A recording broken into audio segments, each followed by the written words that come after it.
வணக்கம். செல்வகுமாரின் மாலை வானிலை ஆய்வறிக்கை. அதிகாரப்பூர்வ வானிலை அறிக்கைக்கு இந்திய வானிலை ஆராய்ச்சித்துறை அறிக்கையை பார்க்கவும். 2025 அக்டோபர் 16 வியாழக்கிழமை மாலை நிலவர ஆய்வறிக்கை. வானிலை அமைப்பு ஏற்கனவே தென் மாவட்டங்களுக்கு மிக கனமழை பொழிவு வரை கொடுத்து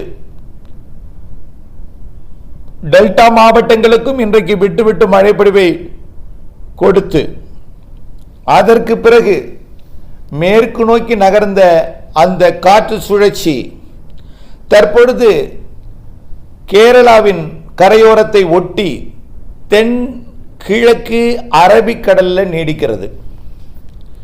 இது ஒண்ணுதான் நாம இருந்தது. நேற்றைக்கு வேற எதுவுமே இல்லை. இன்றைக்கு ஒரு புதிய காற்று சுழற்சி உருவாகியிருக்கு.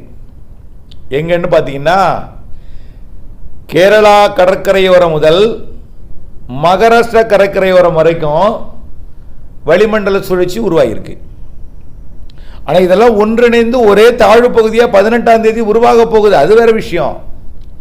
இருந்தாலும் காற்றின் வழித்தடத்தை இன்றைக்கு திடீரென்று மாற்றி வைத்திருக்கு. அதனால தென் மாவட்டங்களில் நேற்றைக்கு இரவு பெய்த மழை சற்று ஓய்ந்திருந்தாலும் டெல்டா மாவட்டங்களில் மழை பொழிந்தது பகல்ல. அதுவும் குறிப்பா தெற்கு டெல்டாவிலே மழை விட்டு பெய்தது. ராமநாதபுரம், இப்ப கூட ராமநாதபுரம் மாவட்டம் தொண்டி சுற்று வட்டாரத்தில் மழை, மேற்கு மாவட்டங்கள் உள் மாவட்டங்களில் மழை. ஆனால் எதிர்பார்த்த மழை இல்லை என்று நீங்கள் சொல்லிக் கொண்டிருக்கிறீர்கள். உண்மைதான். டெல்டா உள்ளிட்ட பகுதிகளில் இன்றைக்கு பெய்த மழை அறுவடையை முற்றிலுமாக பாதிப்படைய செய்தது.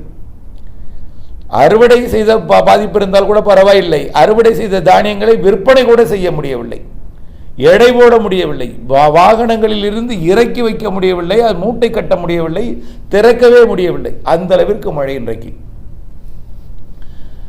ஆகவே இப்படிப்பட்ட மழைப்பொழிவு இப்பொழுதுக்கு எங்க கொடுத்துட்டு இருக்குன்னு பார்த்தீங்கன்னா